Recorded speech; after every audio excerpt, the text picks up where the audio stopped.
gozo por lo que son en nuestras vidas, aquellos que todavía tenemos nuestras madres vivas, aun aquellos que ya han fallecido por edad, muy agradecido por lo que Dios nos da, amén.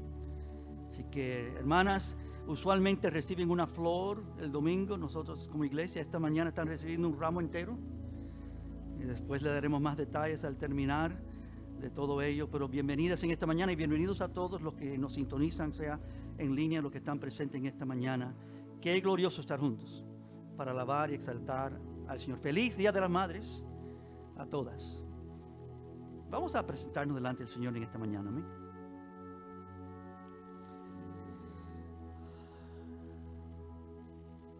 Padre, gracias por el privilegio que tenemos, Señor, de esta vida, de las muchas bendiciones que tú nos entregas, Señor. Tú eres bueno y bueno en gran manera. Y queremos exaltar tu nombre aquí. Antes de aún abrir tu palabra juntos, Señor, queremos levantar tu nombre, exaltarte, reconocerte sobre todo. Eres excelso, santo, glorioso. No hay nadie como tú.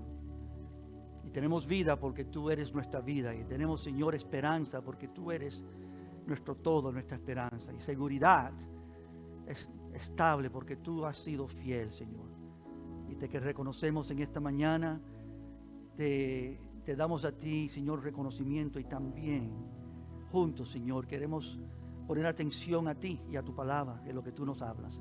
Así que ayúdanos en esta mañana, Señor, nuevamente a oír, tal como aún vemos en el texto que vemos en esta mañana, que seamos propicios y listos y preparados para oír y hacer conforme a tu buena voluntad. Guíanos en este día, y seas tú, Señor, exaltado en nuestros corazones y con nuestros labios y con nuestra alabanza. Gracias por este momento precioso que nos concedes, en el nombre de Cristo. Amén. Amén.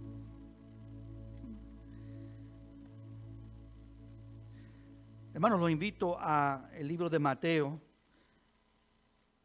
Mateo 7. Estamos en ello esta mañana. Mateo 7. Hoy terminamos esta sección de Mateo, del Sermón en el Monte. Hoy miramos la conclusión que Jesús le entrega a todo creyente, a todo hijo, a toda hija de Dios. Esta mañana es especial porque al haber atravesado todo lo que es el mensaje más glorioso de nuestro Salvador Jesucristo, el Sermón en el Monte, cuando llegamos a su conclusión, descubrimos ciertas verdades tan esenciales para nosotros creyentes. Quiero enfatizar que el Sermón en el Monte fue escrito hablando de aquellos que creen en Él, dándole a ellos conciencia de sus características, las bienaventuranzas, los misericordiosos, los hacedores de paz, los humildes, los que aman. Y entonces le enseña a ese pueblo creyente que Dios los ha hecho algo especial en este mundo, sal y luz. Inmediatamente les atiende sus grandes necesidades de evitar hipocresías, de evitar falsedades, haciendo contraste tras contraste para que el pueblo entienda la verdad. Él ha enseñado que Él es el cumplimiento, Él cumplió la ley. Él no espera que nosotros cumplamos la ley como Él la cumplió. Él es el único que pudo, es la única razón que Él vino. Porque fuera de Él no tuviéramos nosotros capacidad para hacer nada bueno. Es la historia de la Biblia. Él no vino para abrogar la ley, sino para cumplirla. Y nos enseña esa verdad fielmente en el Sermón del Monte. Y después de esas enseñanzas, entonces nos dice cómo debemos nosotros andar fielmente como creyentes. Cómo dar, cómo orar, cómo ayunar. Él hace un reflejo claro en cómo debemos hacer las cosas delante de Dios y no delante de los hombres, para recibir la honra que Dios quiere dar a los suyos que obedecen. Consecutivamente hemos visto cómo Él nos enseña cómo vivir la vida cristiana, y en su conclusión que vemos en esta mañana, Él no usa enseñanza directa, sino usa ilustración directa. Nos da un mensaje ilustrativo en el cual vamos a estar nosotros enfocados en esta mañana. He titulado esto: La salvación no es transaccional. Una palabra que no usamos mucho. Transactional. Salvation is not transactional. La salvación no es transaccional. Le quiero explicar que la palabra transaccional es una palabra que se refiere a cualquier acción, cualquier proceso, cualquier obra, cualquier interacción centrada en un sentido de intercambio, un acuerdo o una negociación entre dos partidos. Cada uno hace su parte, es lo que implica la idea de una transacción, algo transaccional. Quiero decir que el Evangelio no ofrece eso. Eso no es lo que ofrece el Evangelio. El Evangelio, claro y fijo y profundo, ofrece salvación sin condiciones. Tú no puedes hacer nada, y quiero enfatizar, nada para ser salvo. Aún tu creer en Él es provisión de Él. Que tus ojos sean abiertos, Él abre ojos. Sí, debemos responder y tenemos que responder. El Evangelio ofrece un regalo gratuito. El Evangelio ofrece un regalo que no se puede negociar, que no se puede adquirir por alguna transacción. El Evangelio no es un intercambio recíproco. Yo te doy y tú me das. No es eso.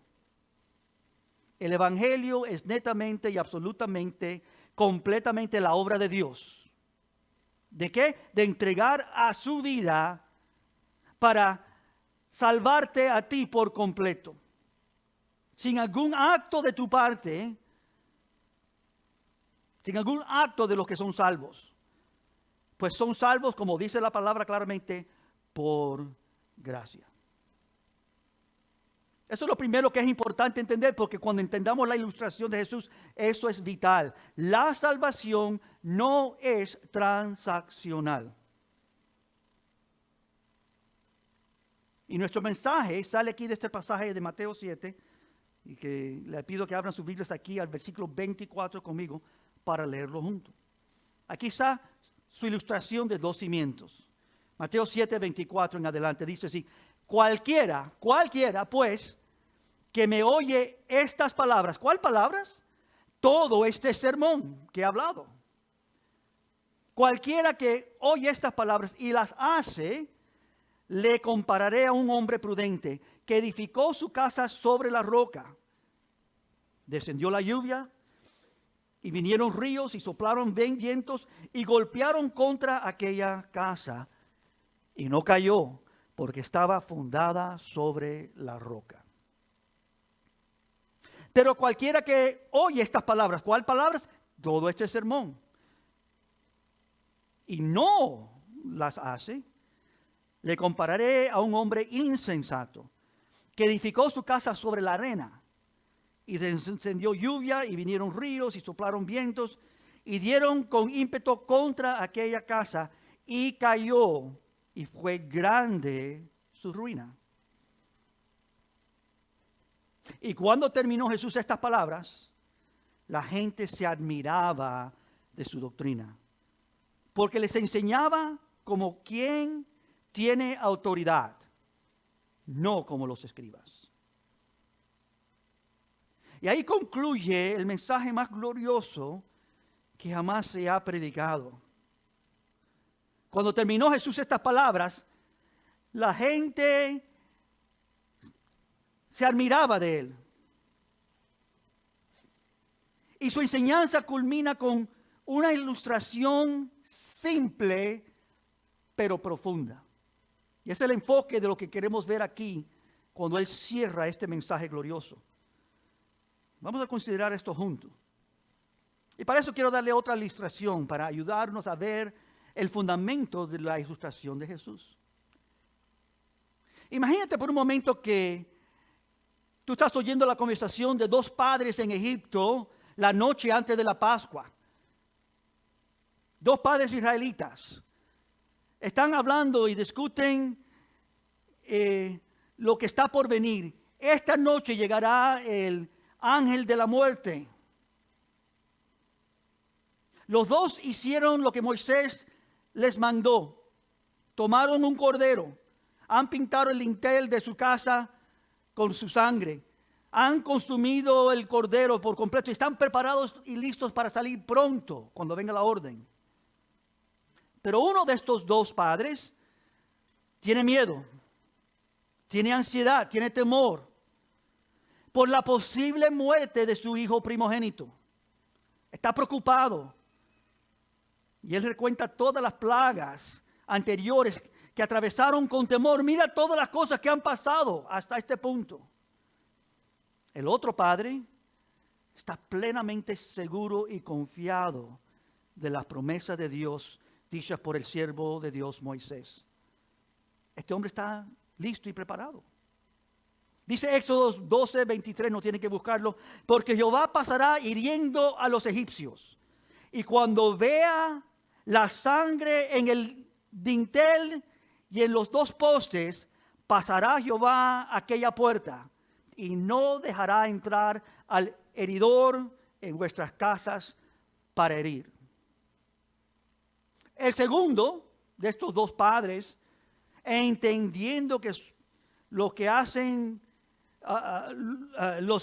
lo que Moisés ha dicho, ha mandado, serán salvos de la mortandad, está descansado, no tiene temor. Aquella noche, el ángel de la muerte viene a la tierra de Egipto. Pregunta, ¿cuál de los dos perdió a su hijo primogénito de estos dos padres? La respuesta es obvia. Ninguno de los dos. ¿Por qué? Porque la muerte no pasó sobre ellos por la intensidad de su fe o la claridad con la cual ejercen su fe. La obra de Dios en salvar vino en la base de la sangre del cordero solamente. El dintel de sus casas, veían la sangre y pasaba el ángel de la muerte.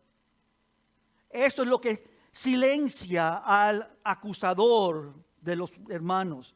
Esto es lo que no dejará entrar al heridor a vuestras casas para herir. Es de esto que está hablando Jesús en esta parábola. Esta es la verdad bíblica, hermanos, que es tan vital e importante. Yo dijera la verdad esencial de la fe en la cual nosotros nos hallamos. Esta es la verdad bíblica que los reformadores recuperaron. No sé si te acuerdas la historia de la iglesia, donde se empezó a desviar y a desviar al punto que ya aquellos que se llamaban seguidores de Cristo estaban haciendo todas cosas que Cristo nunca mandó. Se había alejado grandemente el pueblo y los reformadores dijeron, no puede ser así. Regresaron a las Escrituras a ver las verdades bíblicas y entendieron que la salvación es solo por gracia, por medio de la fe. Martín Lutero y muchos otros empezaron a batallar por esa verdadera fe y fueron excomulgados de lo que se llamaba la iglesia y empezaron a formar una iglesia auténtica y real. El pueblo de Dios que conoce a Dios y le sigue por donde quiera que Él los llama. Esta es la verdad bíblica que los reformadores recuperaron. Y es lo que muchos púlpitos, hermanos, fallan de predicar fielmente. Y el problema quizás no sea simplemente de un fallo de predicar. Quizás el problema puede ser fielmente o erróneamente en que no se oye bien lo que Jesús dice. Y aun cuando se enseña bien, nuestra predisposición de oírlo de una manera diferente es el problema. Porque somos seres humanos caídos. Este es el centro y la base de nuestra fe. Es decir, esta doctrina con la cual concluye Jesús en el Sermón del Monte es esencial para todos nosotros. Esta doctrina es la doctrina esencial que tenemos que tener bien clara en nuestros corazones. De lo contrario, no tenemos nada. Si no entiendes esto, entonces estás, por decir, en un valle ciego, estás caminando incierto. Porque nosotros como creyentes somos aptos a pensar que cuando no hay ni un solo momento de duda o no hay pecado, o es que eso es una señal que vamos bien y que estamos en el buen camino. Sin embargo, Jesús está enseñando algo muy claro aquí. Eso simplemente no es la verdad del Evangelio. El Evangelio no dice, mientras que todo te va bien, tú estás bien. Esto no es lo que dice el Evangelio. Jesús fue claro, en este mundo tenemos ¿qué? Aflicción. Y entonces dice, confiad, porque están bien, porque yo he vencido al mundo. Es precisamente, hermanos, en el miedo, en el temor, en la duda, en medio de nuestros pecados, donde llegamos a comprender verdaderamente el terreno firme de nuestra salvación. Casa fundada sobre la roca. Ese cimiento seguro no eres tú y no soy yo. Ese cimiento sólido, firme, que Él puso bajo nuestros pies desde el momento en que confiamos y creímos en Él por primera vez, es Él. Él es la roca sólida, la roca eterna. Obedecemos con fe, creyendo y confiando en su gracia. Esto me recuerda mucho de las palabras de uno tal llamado Tomás, el que algunas veces es titulado el dudor, el que dudó, mientras que los otros discípulos creyeron. Él dijo, si yo no toco y no veo, yo no creo. Y dice Juan 20, cuando Jesús responde y se presenta delante de Tomás, dice Juan 20, 28, entonces Tomás respondió y le dijo, Señor mío y Dios mío. Y Jesús le dijo, ¿por qué me has visto, Tomás? ¿Creíste?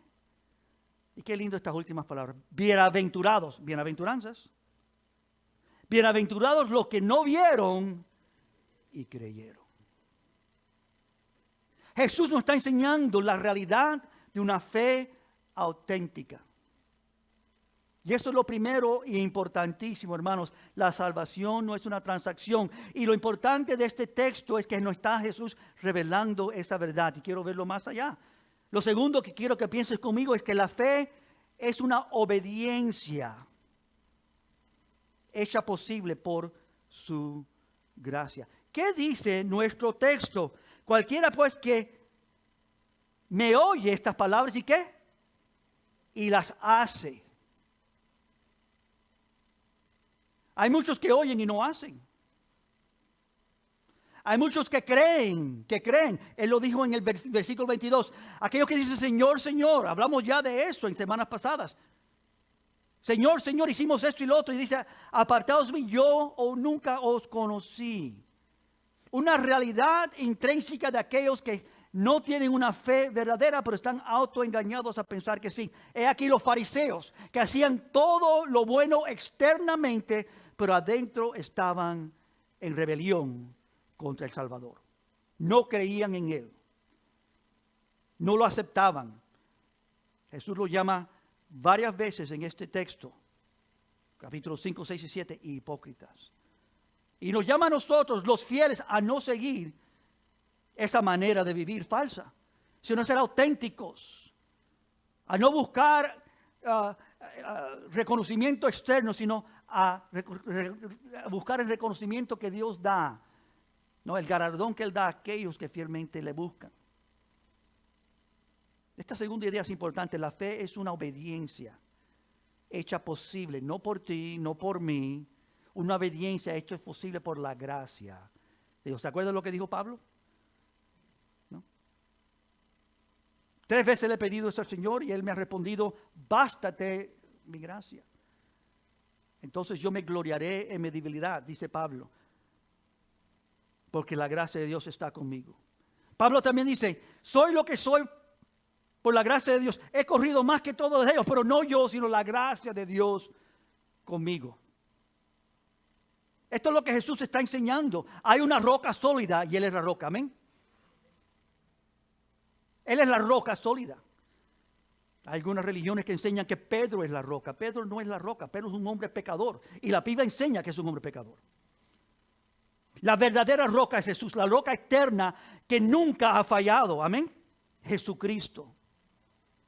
Romanos 1:5 dice, y por quien recibimos la gracia, por Jesucristo, Y también dice Pablo con respecto así al apostolado, para la obediencia de la fe. ¿Por qué recibimos la fe? ¿Por qué somos engraciados por Dios por su gracia? Para la obediencia de la fe. La obediencia es resultado de fe. La fe es una obediencia hecha posible por su gracia en nuestras vidas. Tú no puedes obedecer a Dios fuera de su gracia. Y yo tampoco. Para la obediencia de la fe en todas las naciones, por amor de su nombre. Romanos 16, 26 dice, pero que ha sido manifestado ahora y que por las escrituras de los profetas, según el mandamiento de Dios eterno, dice aquí, se ha dado a conocer a todas las gentes para que obedezcan a la fe. La obediencia de la fe es la que está hablando aquí Jesús. Los fieles obedecen. El que oye y hace es este pueblo. Obedecer, hermanos, no es simplemente hacer lo que somos mandados a hacer. Eso puede ser una obra externa. Obedecer es confiar en el que nos manda. Haciendo lo que nos manda, sabiendo plenamente que su mandato es bueno y es para nuestro bien. Estos que oyen y edifican su casa sobre la roca son vidas que por fe han andado y andan. Obedecer, hermanos, es confiar. Obedecer es actuar de una manera verdaderamente prudente y sabia, como dice nuestro texto. No es simplemente hacer por hacer. Obedecer es tener una fe que tiene obras, que no es vacía de obras. Una fe sin obras no es fe, lo dice Santiago. Pero alguno dirá, tú tienes fe y yo tengo obras.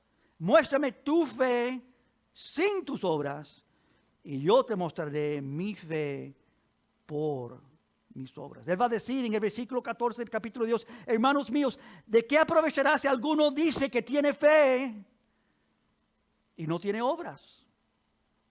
Aquí tienes este contraste de Jesús. El segundo oyó, pero no obedeció, no hizo. Santiago 2:17, así que también la fe, si no tiene obras, es muerta en sí misma.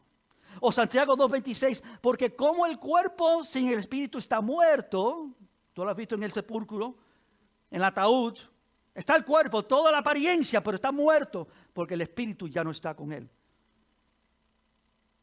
Como el cuerpo sin el espíritu está muerto, así también la fe sin obras está muerta. Y obedecer no solamente es todo esto, también es amar. Jesús dijo, si me amáis, guardad mis mandamientos. Y con seguridad, para tener amor, hermanos, tenemos también que tener relación con nuestro Salvador. Jesús va a enseñar de esto en Mateo 21, se lo leo. Mateo 21, 28, no tienen que buscarlo. Pero, ¿qué os parece? Le dice a estos hombres. Un hombre tenía 2 hijos.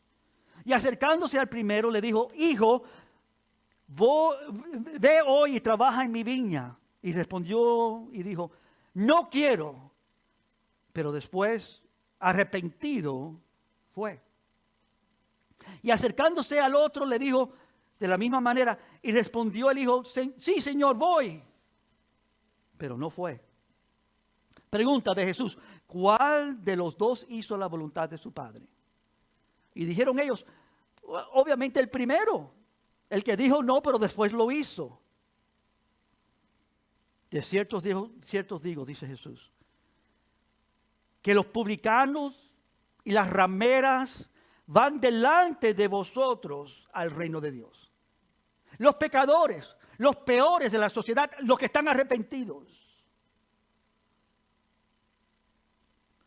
Porque vino a vosotros Juan en camino de justicia y no le creísteis. Juan el Bautista. Pero los publicanos y las rameras le creyeron. Y vosotros, viendo esto, no os arrepentisteis después para creerle. ¿Puedo decir algo muy simple? Son los pecadores que son salvos, amén. Es tan simple, pero es real. Jesús no vino para salvar a aquel que se cree bien. Él vino para salvar a los enfermos, a los necesitados, a los que conocen que son pecadores. Los que reconocen su necesidad. Cuando tú ves tu necesidad, tu caída, tu debilidad, amado, glorifica a Dios tu Padre. Que lo ves, que lo entiendes, que te arrepientes. Eso no es razón para tristeza o dolor, es razón para gloria y exaltación. Gracias, Señor, porque tengo un Salvador. Porque puedo tornar a ti, porque tú haces todo bien. Tú eres fiel. Tú eres mi roca. Todo lo otro es simplemente falsedad. Todo lo otro es autojustificación que se mira a sí mismo como bien y no se arrepienta. Oye, pero no hace. Entiende, pero no obedece. Esta es la realidad de nuestra salvación. Confiamos aún en medio de nuestras caídas. Esto es muy importante entender. Confiamos aún en medio de nuestras debilidades. Vemos que no podemos y depositamos nuestra total confianza en aquel que sí pudo, que sí hizo todo por nosotros. Esa es la verdadera fe, nuestra roca. Y así nos hallamos edificando nuestra casa sobre la roca. Viene el viento, vienen las tormentas, vienen las dificultades. Eso habla de todas las cosas que van a aparecer en la vida de aquellos que siguen al Señor. Y la diferencia entre que aquel que está edificado sobre la roca y aquel que tiene su casa edificada sobre la arena es que los que están sobre la roca son salvos, son cuidados, son protegidos. No porque son fuertes, porque Él es una roca fuerte en sus vidas. Y por supuesto, quiero decir que no es edificar nuestras casas para ser salvos. Es que habiendo creído, siendo salvos, hemos sido hechos prudentes. Siendo salvos, Dios nos ha despertado a entender esta verdad. Es la distinción entre los salvos y los no salvos. Nosotros sabemos cuánto necesitamos a Jesucristo. Lo necesito más hoy que nunca, pero lo tengo hoy más que nunca. Estamos más cercanos a nuestra salvación de cuando creímos. Él está obrando más en ti hoy que jamás, porque Él te ama y Él te cuida y te protege. Si no has caído, es por su gracia, por su cuidado. Pero si has caído, si has sentido debileza, si has pecado, si has hallado dificultad en tu vida y no has sido fiel, Él es fiel y justo para perdonar y limpiar y dar toda justicia a aquellos que son arrepentidos. Fiel es Él, que si confesamos nuestros pecados, Él es fiel y justo para no solamente perdonar nuestros pecados, pero lavarnos de toda injusticia. Dice Primera de Juan. Obedecemos consecuentemente porque hemos creído.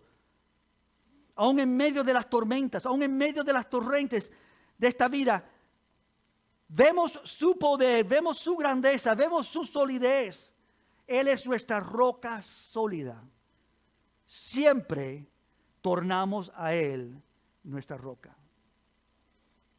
Amados, amadas, el fundamento de nuestra salvación, la forma en que somos salvos, es creyendo a Jesucristo. Nunca pierdas esta verdad profunda y gloriosa. No es haciendo otra cosa, creyendo a Él. Y creo que esto es muy importante para entender. Creo que con claridad Jesús pone esto claro al fin. No te salva tu fe. Tu fe no te salva a ti. No te salva tu fidelidad. Cuanto más mires a Cristo, entenderás esta realidad. Lo que te dije segundo y es importante, amados, es que la fe es una obediencia hecha posible por su gracia. Por esto tercero, conectado a esta realidad, es que Él es el que te sujeta firmemente. Él es el que te cuida, Él es el que te protege. No es otro. Y no es tú, no es tu fe. No es tu fidelidad, no es tu capacidad para mantenerte en el camino. ¿Cuántas veces lo ha dicho las Escrituras? Él nunca te dejará. ¿Cuántas veces lo anuncia las Escrituras? Nunca se separará de ti. Cuando estaba muerto en tus ofensas y tus pecados, dice la palabra que Él dio su vida. cuando estábamos muertos en vuestros delitos y pecados. Romanos 5:10 dice que porque si siendo enemigos fuimos reconciliados con Dios por la muerte de su Hijo, mucho más estando reconciliados, seremos salvos por su vida. Si Él pudo salvarte cuando estaba muerto en tus delitos y pecados, ¿cuánto más ahora que te ha dado vida juntamente con Él? Para salvarte, para cuidarte, sin caída. Guardar tu corazón y tu mente. ¿Quién aquí no tiene pecado? Juan dice claramente, primera de Juan, el que dice que no tiene pecado es mentiroso y no conoce a Dios. Todos nosotros sabemos la realidad de nuestra existencia. Somos necesitados de Dios. ¿Y por qué somos necesitados? Porque somos pecaminosos. Pablo en el capítulo 7 de Romanos va a decir claramente, este problema lo tenemos todos. Lo que quiero hacer no lo hago y lo que no quiero hacer lo hago y descubro que hay un problema en mí. El pecado mora en mi carne. Estoy tan molesto por esta realidad, pero también tengo otra realidad conmigo. Cristo vive en mí. Pablo es el mismo que va a decir, ya no vivo yo, mas Cristo vive en mí. Hebreos 13:5 dice, sean vuestras costumbres sin avaricia, contentos con lo que tenéis ahora, porque Él dijo, no te desampararé ni te dejaré. Salmo 27:10 dice, aunque mi padre y mi madre me dejaran, con todo Jehová me recogerá. Y ese es un versículo propicio para el Día de las Madres. No confíes en tu padre o tu madre, confía en Dios, amén. Gracias a Dios por nuestros padres y nuestras madres en forma especial en este día. Pero hermanos, nuestra salvación viene de arriba, viene de Jehová. Isaías 49:15, ¿se olvidará la mujer de la que dio luz para dejar de compadecerse del hijo de su vientre? Eso es muy imposible, no tiene sentido. Pero dice Jehová, aunque ella se olvide, yo nunca me olvidaré de ti. El contraste es glorioso, que Dios es diferente a todo ser humano. Amados, nuestra salvación y nuestra relación con Él no es transaccional. No hay nada transaccional en tu relación con Dios en absoluto. Tú no puedes hacer nada para recibir esto, ser salvo, para tener esta gran salvación. Él lo hizo todo. Lo único que tú haces es algo que tú no solamente haces porque Él te ha hablado, Él te ha abierto los ojos, Él te ha acercado. Por su palabra recobramos fe. ¿La fe viene por qué? Por oír, y el oír por la palabra de Dios. No puede por mi entendimiento, mi corazón, mis capacidades, mi educación, mi preparación. Viene porque Dios habla. Y podemos oír porque Dios habla. Y cuando Dios habla, oímos. Cobramos fe. No hay nada que podemos hacer. Él es el que te sujeta, el que te cuida fielmente. Déjame decirlo más claro, hermanos. Pecamos, caemos, fracasamos. Aquí no hay excepción. Cada creyente se halla en batalla contra sus inclinaciones pecaminosas contra su carne, contra sus deseos pecaminosos, sea envidia, sea lujuria, sea egoísmo, o falta de amor, o falta de compasión, o falta de paciencia, o ira desordenada, o un sentido de derecho propio, o cualquier otro tipo de tentación que puede uno enfrentar. Cuando se experimentan esas cosas, y todos conocemos de esas cosas, cuando hemos aún hecho cosas tan, perdón por las palabras, tan estúpidas, tan ignorantes, que sabemos lo que no debemos hacer y caemos en ello. Cosas pecaminosas y rebeldes, después de haber sido creyentes, y aún conocer a Dios por muchos años. Inmediatamente el creyente tiene un sentido de vergüenza, de culpabilidad. Y en el creyente, y solamente en el creyente, ese sentimiento se convierte en arrepentimiento. Señor, he fracasado, he pecado contra ti, perdóname, Señor. Fiel es justo y Dios para perdonar, amén. Todo que torna a Él no desampara. Pero hay aquellos hermanos que en el fracaso se sienten que Dios no les recibe o que Dios ya no los ama de la misma manera. Les digo, recuerda sus palabras y confiad, Él no te desampara. Él es una roca sólida debajo de tus pies. Confía en Él y no en ti mismo. Así que esto es una realidad, hermanos, importantísima. Le quiero recalcar nuevamente lo que hemos visto. La salvación no es una transacción, es una dádiva gloriosa de parte de Dios a todo aquel que se lo ofrece. La fe es una obediencia hecha posible por su gracia. A causa de su gracia hemos oído su sermón. A causa de su gracia podemos hacer lo que Él nos ha llamado a hacer. Y es edificar nuestra casa sobre la roca. Para que cuando viene la tormenta, y vendrá la tormenta, se halla esa casa sólida. Y Él es el que se sujeta fielmente, no tú, no tus fuerzas, no tu fidelidad, no tu propia fe. El dador de la fe es Dios, el dador de su gracia. Somos salvos por gracia, por medio de la fe. A mí me gusta asimilar la fe. La fe es como un vehículo que está sobre una carretera. Esa carretera es la gracia de Dios. Él te ha puesto y Él es el que te guía, Él es el que te cuida. Esto nos lleva a una última idea muy importante. No es la intensidad de nuestra fe, sino el objeto de nuestra fe. No es cuán grande o intensa sea tu fe. ¿Sabes que en todas las ocasiones cuando Jesús preguntó, ¿crees? ¿Creéis?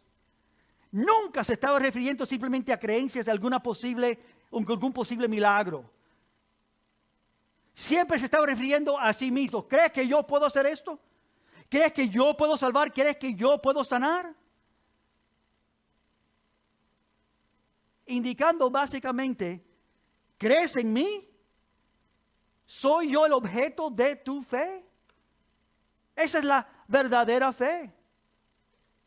Pero nosotros como seres humanos algunas veces no distinguimos esas cosas bien. Hay un himno muy lindo, clásico, lo vi unas semanas atrás, un himno antiguo del 1891, titulado Mi fe ha hallado un lugar de descanso. Mi fe ha hallado un lugar de descanso. También está titulado Ningún otro ruego suficiente para mí. Este cántico enfatiza en una de las estrofas del coro, enfatiza el hallar seguridad en el sacrificio de Cristo solamente, en lugar de las obras o las creencias personales. Dice así el coro: no tengo otro argumento, no necesito otro ruego, basta que Jesús murió y murió por mí. Lo repito, no tengo otro argumento, no necesito otro ruego, basta que Jesús murió y murió por mí. I have no other argument. I need no other plea. It is enough that Jesus died and He died for me.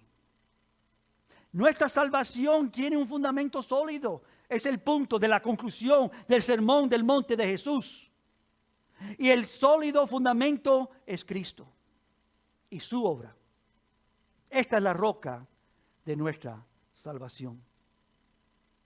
Salmo 62, versículo 1 y 2 dice: en Dios solamente está callada mi alma. ¿En quién? En Dios solamente. De Él viene mi salvación. Él solamente es mi roca y mi salvación. Él solamente es mi refugio. Y me gustan las últimas palabras. No resbalaré. ¿Qué dice? Mucho. Porque si ahí dice nunca resbalaré, ya he fracasado. Pero si no conoce que el único fiel es Él. No resbalaré mucho. El salmista afirma: no es que no fallamos. El salmista afirma: no es que evitamos todo pecado. El salmista está enfatizando, ¿siempre somos victoriosos por el pecado? No. Es Él que es más grande. Es Él que es fuerte. Es Él que está en medio de nuestra debilidad. Viene la tormenta, vienen todas las dificultades de esta vida, externas e internas. Y aún en nuestra caída, aún en nuestra debilidad, Él sigue siendo nuestro fuerte Salvador. No es la intensidad de nuestra fe, sino el objeto de nuestra fe. Apocalipsis 12 lo pone de esta manera, versículo 11. Y ellos han vencido por su fidelidad, por su fe, por su fuerza, no, por medio de la sangre del Cordero. ¿Cómo fueron victoriosos los salvos? Ellos han vencido por medio de la sangre del Cordero y de la palabra del testimonio de ellos, y menospreciaron sus vidas hasta la muerte. Jesús lo dijo de esta manera: el que quiere venir en pos de mí, niéguese a sí mismo. Tome su cruz y ven y sígueme. Autonegación, niéguese a sí mismo, es la autoridad que Él puede con sus palabras declarar a ti: tú ya no te perteneces, me perteneces a mí. Yo compré tu vida, yo te salvé, tú eres mío. Niégate a ti mismo.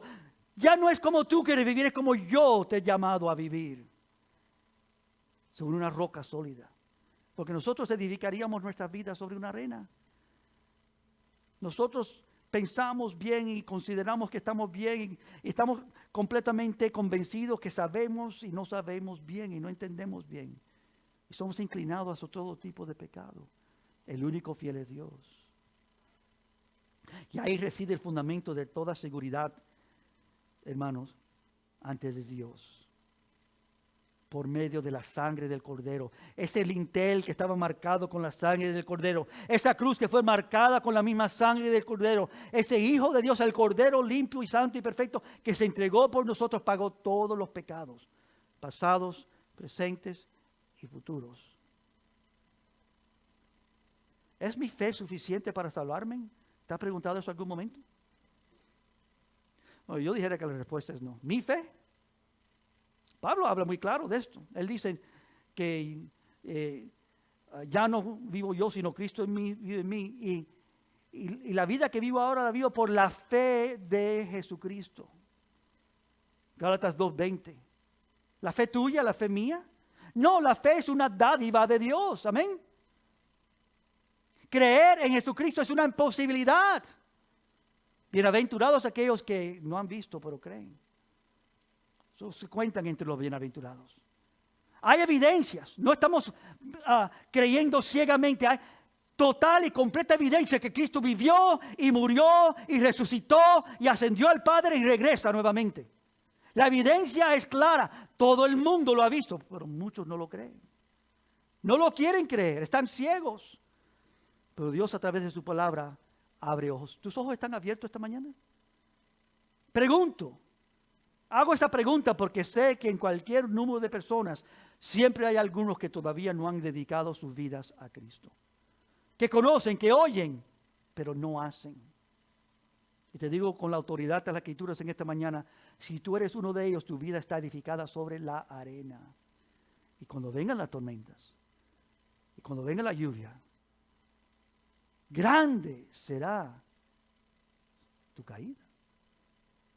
Pero si estás tú edificado sobre la roca, si tu vida está puesta sobre Cristo, si tu confianza es Cristo, si solamente Él es tu Salvador, si no hay nadie como Él, como dijo el salmista tan claramente, en Dios solamente está acallada mi alma, Él solamente es mi roca y mi salvación.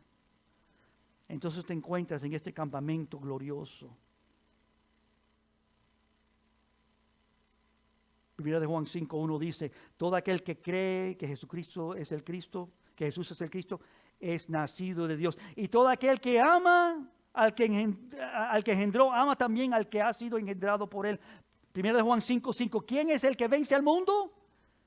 Sino el que cree que Jesús es el Hijo de Dios. Primera de Juan 5:10. El que cree en el Hijo de Dios tiene este testimonio en sí mismo. El que no cree en Dios le ha hecho mentiroso, porque no ha creído el testimonio que Dios ha dado acerca de su Hijo. Cuando terminó, nos dice Mateo, estas palabras Jesús, la gente se admiraba. ¿De qué? Su elocuencia, de su parecer, no, de su doctrina. Lo que él decía llegaba a sus corazones porque era verdad. No se podía cuestionar, no se podía argumentar.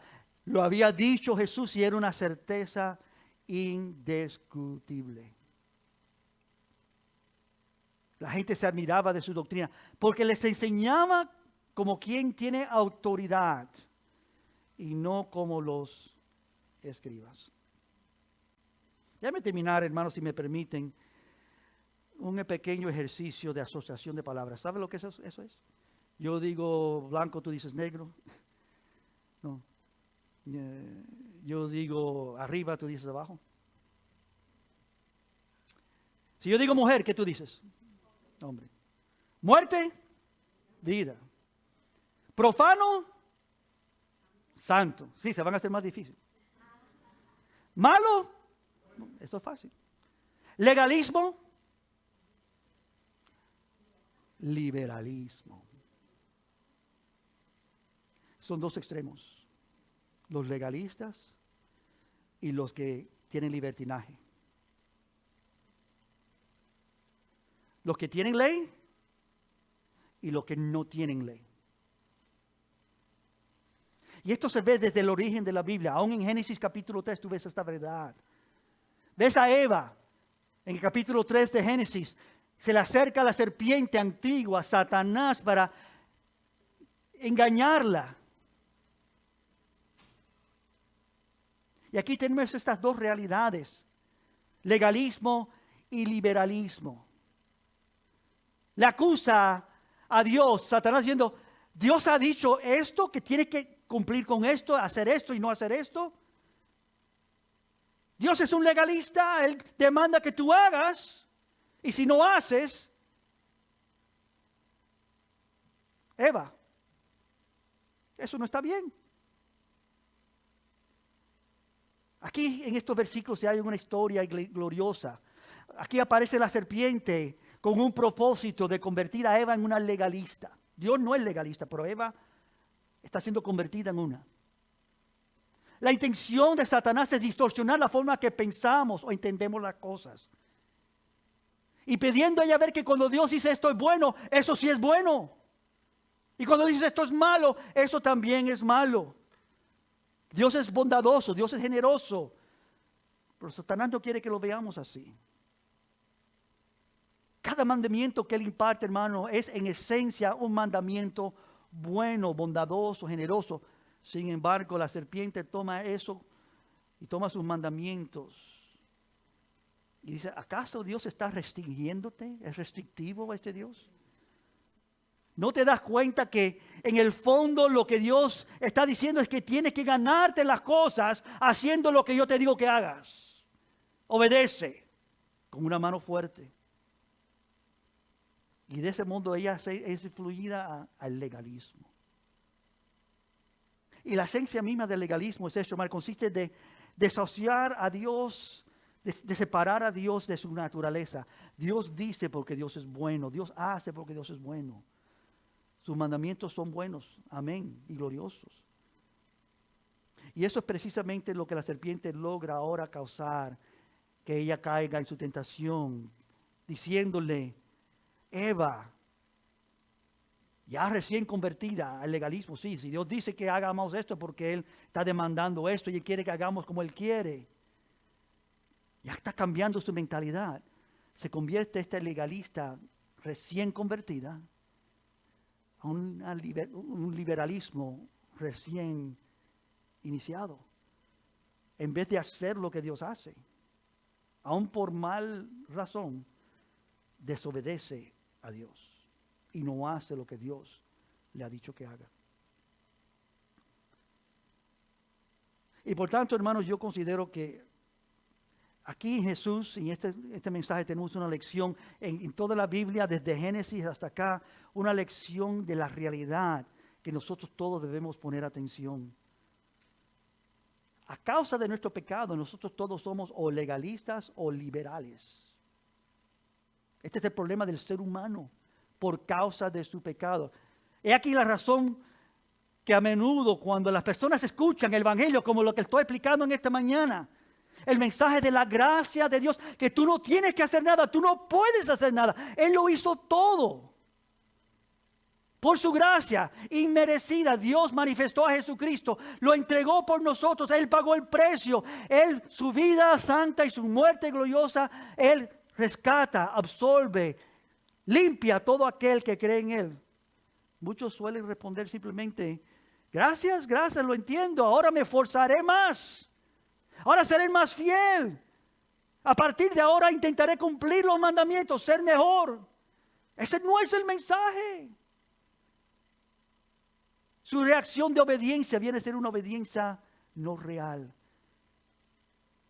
Se vuelven liberales, se vuelven rebeldes, porque quieren hacer lo que no pueden hacer por sus propias capacidades.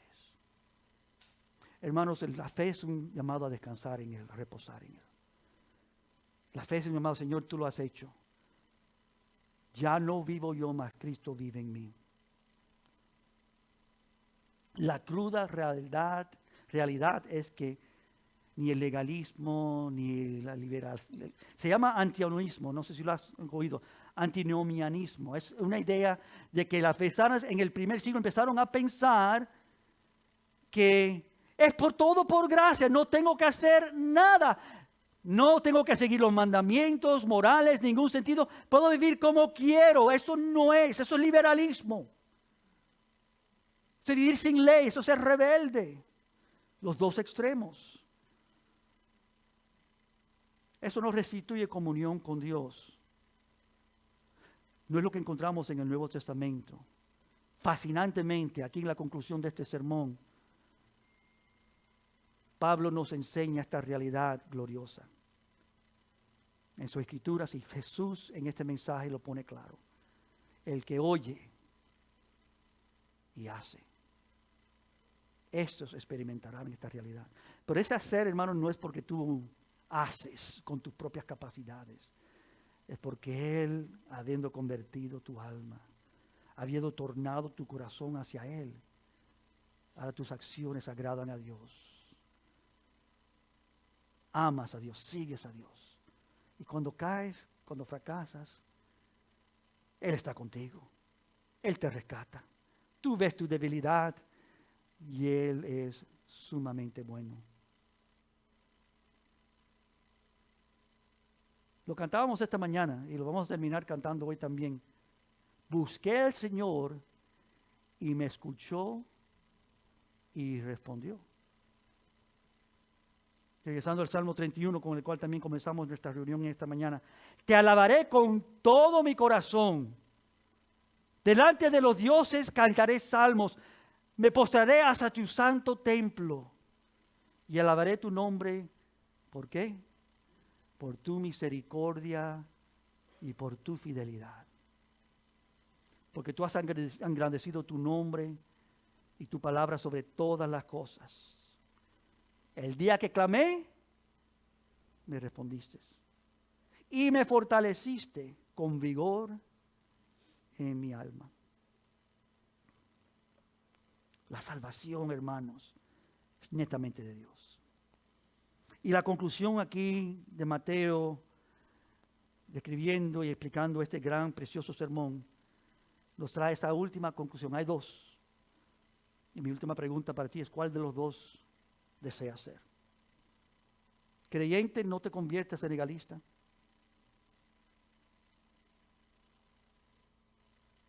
No te conviertas en una persona también que descuida de las obras de Dios pensando que la gracia es suficiente. Pablo habla eso claramente. Si es así, si podemos pecar y Dios siempre perdona, siempre limpia, ¿vamos a vivir en desorden, en pecado? Pablo dice, absolutamente no.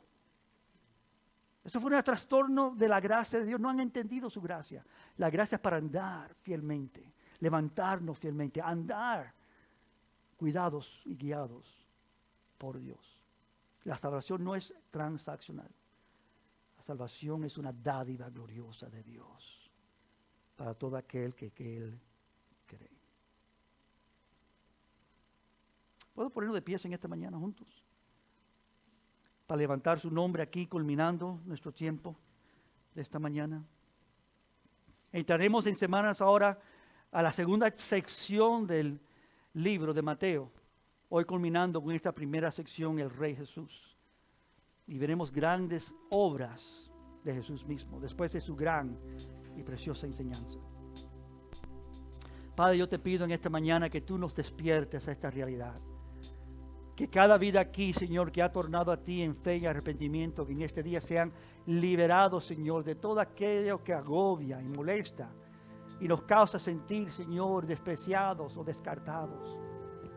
Nos miramos a nosotros y sabemos que no somos suficientes, pero debemos mirar hacia ti, el objeto de nuestra fe, y descubrir que tú sí eres suficiente. Tú has hecho todo. Tú estás sólido bajo los pies de los tuyos. Y aunque vienen tormentas, vienen dificultades, vienen problemas, vienen azotes, vienen vientos y lluvia y de todo tipo de dificultad a la vida del creyente, tú, Señor, eres fiel, abundante misericordia y gracia. Tu fidelidad es incomparable. Ayúdenos a mirar a ti, gozarnos, a mirar a ti y exaltar tu nombre, a mirar a ti y decir gracias, gracias. Gracias a Dios por Jesucristo. Y tú eres aquel que me has liberado de esta condición, me has dado libertad para andar en tus caminos. Ya no hay condenación por los que andan conforme al Espíritu, que conocen a su Dios y le siguen fielmente. Gracias, Señor, porque tú nos has amado y entregado tu vida, para que nosotros en este día podamos levantar y exaltar tu glorioso y precioso nombre. Ayúdanos, Señor, a hacerlo de una manera que te agrada. Busqué al Señor y me escuchó y respondió. Te buscamos en este día, Señor. Sabemos que tú oyes nuestra plática, nuestro llamar, nuestro clamor, y que tú respondes en todas las necesidades de tu pueblo. Así sea la gloria por los siglos de los siglos. Amén. Vamos a levantar su nombre juntos, hermanos, dándole a Él la gloria que es